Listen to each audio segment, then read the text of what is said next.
रामपुर की। देखिए, रामपुर से एक सनसनीखेज खबर सामने आई है।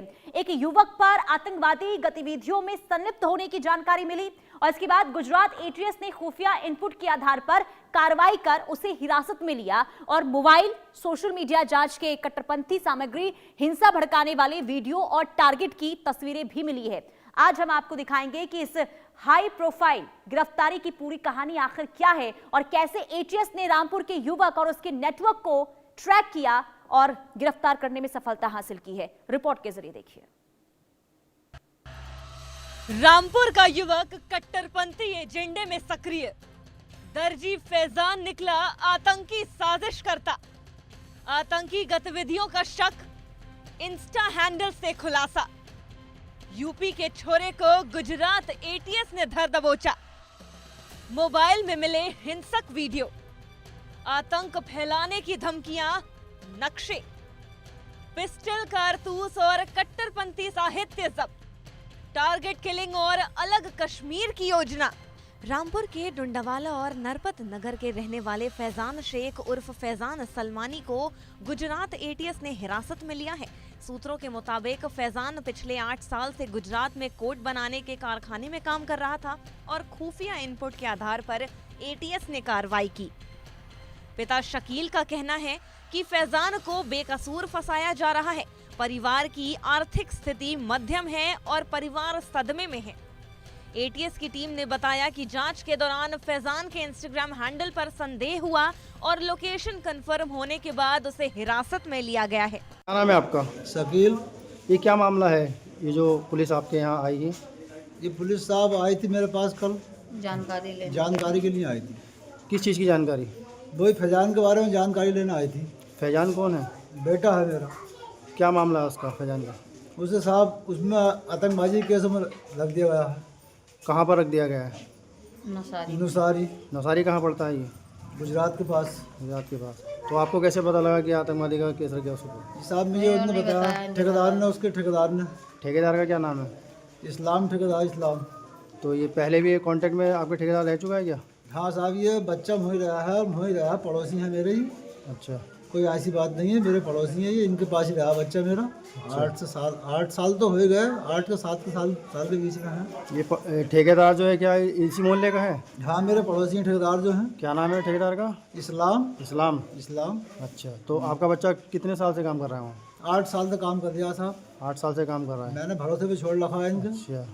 मैंने कि मेरे पड़ोसी हैं, मैंने थोड़ी उम्र में बच्चा भेज दिया अपने इनके पास। जी। मैं थोड़ा मेरा हाथ बटा देगा जरा आगे जाकर। मैं तो मजदूरी का काम करता ही हूँ। मैं थोड़ा बच्चे हो जाए मुझसे, मैं पढ़ाने के बाद मेरे पास गुंजाइश नहीं थी, पढ़ाता कहाँ से, मुझसे अपना पेट ही नहीं पल लिया। तो आप थोड़ा काम सिखाने भेज दूँगा या सहारा मिल जाएगा थोड़ा। फैजान लास्ट बार कब आया था आखिर बार यहाँ पर? अब से लास्ट बार तो 8 महीने पहले आया था। 8 महीने पहले आया था? जी साहब। 8 महीने से लगातार बात हो रही है उससे आपकी? लगातार बात हो रही है, मगर ऐसा कुछ मुझे किसी ने बताया नहीं कि तुम्हारा बच्चा इस काम में पड़ा हुआ, तो मैं क्यों छोड़ता। मैं तो उससे मेहनत मजदूरी नहीं कराता। न मुझसे ठेकेदार ने बताया कि ऐसा कुछ हरकत कर दिया है। ठेकेदार जो है आपका है मोहल्ले का? हाँ, मोहल्ले का पड़ोसी है। तो उसने बिल्कुल आपको नहीं बताया कि ऐसा कुछ हरकत कर दिया है ये? तो आपको ऐसा लगा कि इन्होंने हरकत करी है? नहीं। फिर पड़ोस के नाते मैंने छोड़ दिया उसके पास। अच्छा, पड़ोस के नाते। मैंने कि मेरा बच्चा इसके बच्चे को फर्क थोड़ी है। अच्छा, तो उनके बच्चे वहाँ काम कर रहे हैं? उनके बच्चे फैमिली रह रही है, पूरी फैमिली रह रही है? आराम हो तो साहब। अच्छा अच्छा। और यहाँ से कितने बच्चे काम करते हैं उस कारखाने में? यहाँ से 7-8 बच्चे हैं, सब कारखाने में उनके काम करते हैं। अच्छा, तो वो कितने टाइम से काम कर रहे हैं वहाँ पर? जब से आपके बेटा काम कर रहा है? हाँ, जब से हमारा बेटा काम। कितने साल से काम कर रहे हैं ये लोग? 8 के और 7 साल के बीच में। बच्चा आपका पढ़ा लिखा है? नहीं, बिल्कुल नहीं, बिल्कुल गंवार है, अनपढ़ गंवार है। मोबाइल अपना नाम भी नहीं लिखा जाएगा। मोबाइल वगैरह चलाता है? मोबाइल चलाता है। आज बस किसी ने जो है उसे गलत आईडी इस्तेमाल कर दी, उसकी आईडी को और को चला दिया है। उसकी आईडी और कोई आईडी को और को चला दिया है। तो आपको कैसे पता चला कि आईडी कोई और चला रहा है? मुझे पता चला जब पुलिस ने गिरफ्तार कर लिया था। अच्छा। हाँ, मुझे पता नहीं था ना, मैं बच्चे क्यों छोड़ता अपने वहाँ। तो अब आप क्या चाहते हैं? मुझे चाहिए फैसला ईमानदारी का, जो ईमानदारी का फैसला होना चाहिए। अब हमें इंसाफ चाहिए। मुझे चाहिए अपना बच्चा। सरकार से क्या कहना चाहेंगे आप? सरकार से इंसाफ मांग रहे हैं। इंसाफ चाहिए मुझे, ईमानदारी का जो इंसाफ है। मेरा बच्चा बेकसूर है, बिल्कुल बेगुनाह है, मुझे नहीं चाहिए। ऐसी गतिविधि कोई दिखाई नहीं पड़ी थी आपको बच्चे के साथ आपके? ऐसा दिखाई देता, मुझे तो बच्चा छोड़ता ही नहीं मैं अपना। बाकी लोगों को छोड़ दिया है? बाकी लोग सब कुछ छोड़ दिया, मेरे बच्चे को रोक रखा, गिरफ्तार कर लिया पुलिस ने और अहमदाबाद भेज दिया। जब ये पकड़ा गया था बच्चा आपका, तो आपका फ़ोन आया कोई, क्या हुआ, कैसे पता? मुझे पता चला बहुत देर के बाद, जब पकड़ा हुआ गया दिन के 10 बजे, अच्छा, और मुझे चला था कम नहीं रात के 9 बजे पता। आपके नो वो किसने मैंने बताया? फ़ोन लगाया बतेरा बार बार अपने घर के फ़ोन से, कोई फ़ोन मेरा किसी ने नहीं उठाया, कोई रिसीव नहीं करा मेरा फ़ोन। फिर मैंने ठेकेदार की माँ से नंबर लिया, उस ठेकेदार का, तो उस ठेकेदार ने मुझसे बात नहीं कर पाई। फिर उन्होंने अपने भतीजे से बात कराई मेरी, अच्छा। पहले बात कर ले तू। तो उसके भतीजे ने मुझे बताई बात कि ऐसे ऐसे है, मोबाइल हमारा कारखाना जो है पुलिस ने घेर रखा, स्विच ऑफ कर रखा है। अच्छा, हाँ, तो मैंने चलो भाई सबके बच्चे बंद हैं, पूरा कारखाना सीज है तुम्हारा, सबके बच्चे बंद है, मेरा बच्चा भी बंद कर दिया, कोई बात नहीं, सबको साथ साथ ही तो है। तो आपने ये नहीं पूछा मेरा इनका कारखाना क्यों बंद करा है? तो मैंने पूछा, मैंने तो ये बात नहीं पूछी कारखाना क्यों सीज करा, ये तो मेरी जानकारी नहीं इस चीज़ की, मैं इतना पढ़ा लिखा नहीं, मैं तो मेहनत मजदूरी करने वाला आदमी हूँ, अपने बच्चों को पेट पाल लिया हूँ, मजदूरी कर लिया हूँ, ऐसा कुछ मुझे पता नहीं चला। तो आप क्या चाहते हैं? मुझे चाहिए फैसला ईमानदारी का जो होता, मेरा बच्चा बेकसूर है। क्या नाम है बच्चे का? फैजान। जांच में फैजान के मोबाइल फोन से बरामद सामग्री खौफनाक है। इनमें जैश-ए मोहम्मद और अल-कायदा के समर्थन में वीडियो, ऑडियो और तस्वीरें मिली। लाल किले पर काला झंडा और भारत का विकृत नक्शा मिला। आजाद कश्मीर के प्रतीक और खुलेआम हिंसा की धमकियों के सबूत और कुछ लोगों की टारगेट के रूप में चिन्हित तस्वीरें भी मिली हैं। पुलिस के अनुसार ये सबूत इस बात की ओर इशारा करते हैं कि आरोपी कट्टरपंथी गतिविधियों में लिप्त था। एटीएस ने फैजान के पास से एक पिस्टल और 6 जिंदा कारतूस बरामद किए।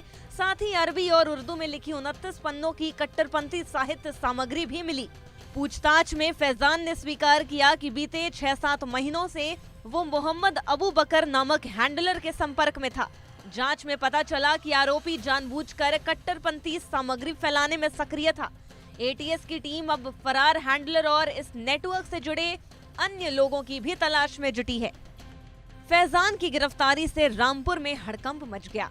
परिवार सदमे में है और फैजान के पिता शकील और मां फहीम जहां का कहना है कि उनका बेटा बेकसूर है। परिवार के अनुसार फैजान के 4 भाई बहन हैं और रामपुर में फैजान की गिरफ्तारी की खबर फैलते ही स्थानीय खुफिया एजेंसी अलर्ट हो चुकी है। परिवार का कहना है कि जांच पूरी होने तक किसी भी निष्कर्ष तक पहुंचना जल्दबाजी होगी। गुजरात के नवसारी में एटीएस ने जिस फैजान को गिरफ्तार करने के बाद उसके ऊपर कार्रवाई की है, उसके परिजन यहां रहते हैं नरपत नगर के अंदर। ये जो जिला मुख्यालय से 35 किलोमीटर की दूरी पर यह गांव है और आज मेरे साथ फैजान के परिवार के सारे लोग मौजूद हैं जो बताएंगे कि फैजान का जो कैरेक्टर था, जो फैजान का चरित्र था, जो चाल उसकी थी वो किस तरह की थी और उसको किस तरह से एटीएस ने गिरफ्तार किया और उसके पास जो बरामदगी दिखाई है रिवॉल्वर और 6 कारतूस की, वो क्या था और किस तरह से इस पूरे मामले पे परिवार के लोग एक अलग से मांग कर रहे हैं जांच की और जांच के इस विषय को उठा रहे हैं। ये देखना है कि अब किस तरह से। आपका क्या नाम है? मेरा नाम फहीम जहां। अच्छा, फहीम जहां। बेटा है आपका फैजान? हाँ, बेटा है मेरा। क्या करता है वो? फोटो का काम करता है। सिलाई का? सिलाई का। अच्छा, कहाँ करता है वो? नौसारी में। नौसारी में? सूरत के पास में ही। नौसारी सूरत के पास। यहाँ कभी आया वो? हाँ, बकरीद पे आया, मुहर्रम करके गया। मुहर्रम पे गया था। कुछ बताता था? कोई बात नहीं बताई उसने। आपको क्या लगता है कि वो किस तरह की चीजें ये जैसे सामने आई है, गिरफ्तारी हुई है? ये तो सब झूठ है। आतंकवादियों से जो है संबंध बता रहे हैं उसके? ऐसा कुछ नहीं है। इतनी सारी नाबालिग उम्र में वो संबंध कर सकता है इतना अनपढ़ बच्चा को जब किसी को देखा नहीं कुछ नहीं तो ऐसा कैसा वो कर सकता है जो आज इतने बड़े उसमें इल्जाम में फंसाया जा रहा है उसे। आपको लगता है उसे फंसाया जा रहा है? फंसाया जा रहा है, सब सरासर झूठ है। अच्छा, कोई इसमें वो नहीं है, फंसाया जा रहा है मेरे बेटे को। अच्छा, जैसे कि उसको जो है रिवॉल्वर भी उसके पास दिखाया है और मोबाइल में बहुत सारी चीजें दिखा रहे हैं उसकी, तो वो क्या है?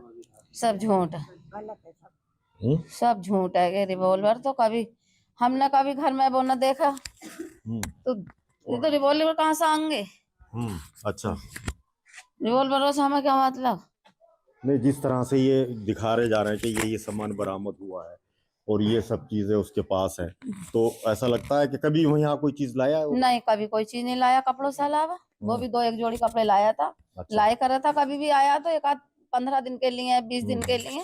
क्या कभी आप कोई चीज। चाहती क्या हो आप? अब हम इंसाफ चाहते हैं, सब भाई लोगों से, जितने भी हैं सबसे इंसाफ जांच चाहती हो, इंसाफ जांच चाहती हो? चाहते हैं, जांच हो जाए, इंसाफ भी हो इंसाफ जाए हो उसके हक में। अच्छा, सरकार से जांच चाहिए मुझे।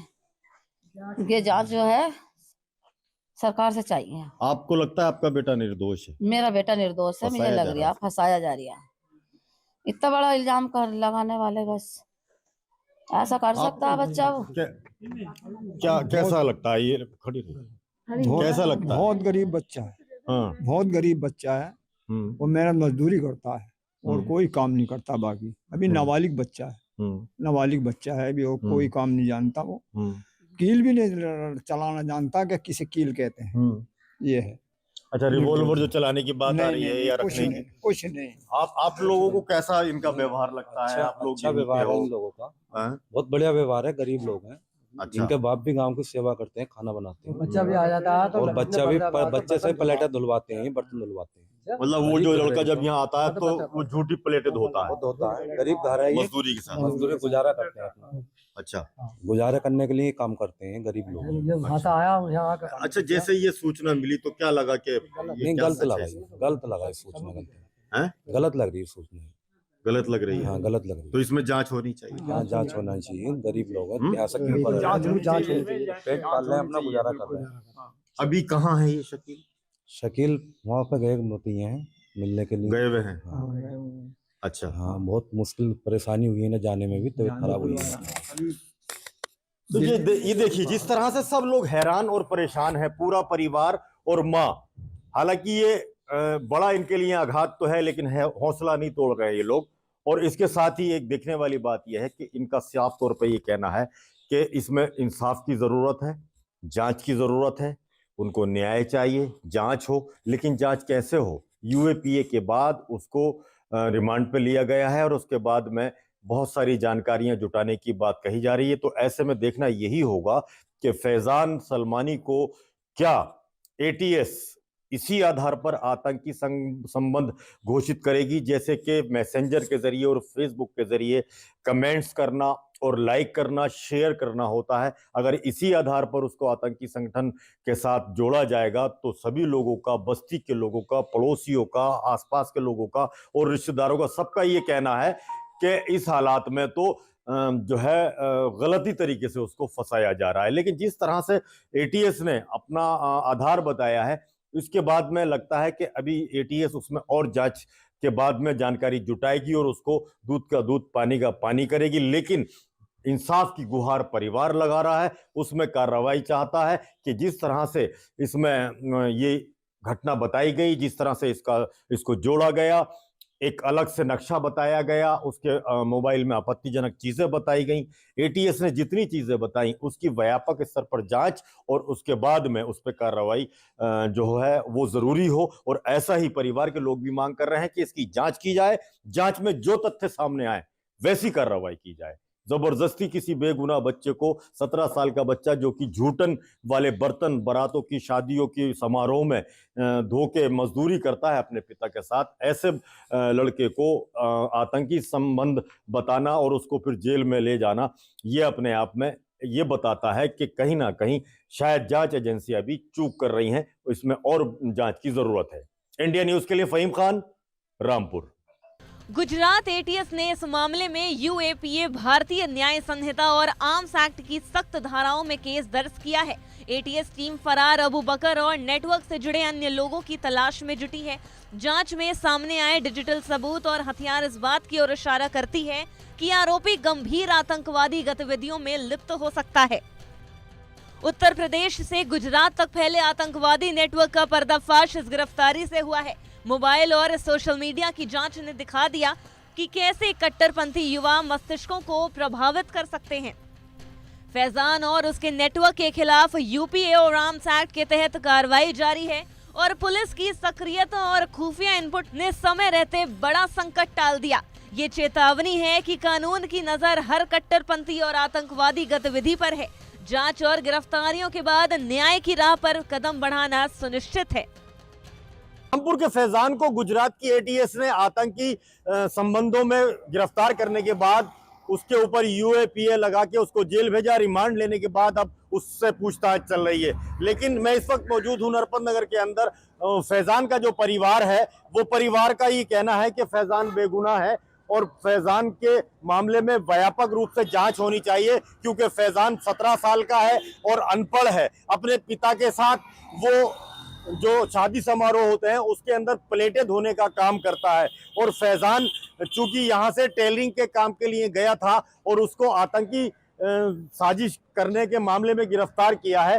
एटीएस से लगातार परिवार के लोग कह रहे हैं कि इसमें व्यापक रूप से जांच होनी चाहिए और जांच में जो तथ्य सामने आए उस पर कार्रवाई होनी चाहिए, क्योंकि फेसबुक पर अगर किसी को मैसेज किया जाता है या उससे शेयर किया जाता है तो उस पर इतना बड़ा अपराध नहीं बनता है। लेकिन जिस तरह से एटीएस ने ये गिरफ्तारी की है, इससे लगता है कि कुछ बड़ा है जिसकी वजह से ये गिरफ्तारी हुई और उसके संबंध आतंकी संगठनों से जोड़े गए हैं। अब देखना यही होगा कि इस जांच में क्या निकल कर आता है। फिलहाल एटीएस की गिरफ्त में फैजान है और फैजान सलमानी के और भी जो संबंध हैं, जो कॉन्टैक्ट हैं, उनको तलाश करने की कोशिश की जा रही है। इंडिया न्यूज़ के लिए फहीम खान, रामपुर। रामपुर का यह केवल एक नाम नहीं है बल्कि एक चेतावनी है उन नेटवर्क्स के लिए जो देश में आतंक और हिंसा फैलाना चाहते हैं। मोबाइल, सोशल मीडिया, कट्टरपंथी साहित्य और हथियार, सबूत साफ दिखते हैं कि छोटे कदम भी बड़ी साजिश की शुरुआत हो सकते हैं। एटीएस की गिरफ्तारी से एक खतरनाक योजना रोकी जा सकती है, लेकिन सवाल यही है क्या ऐसे नेटवर्क समय रहते पकड़े जाएंगे या फिर किसी और को इसका खामियाजा भुगतना पड़ेगा। रामपुर से लेकर नवसारी तक फैली गई इस कार्रवाई देश में सुरक्षा एजेंसियों की सतर्कता का सबूत है। Bureau report, India news, Uttar Pradesh, Uttarakhand.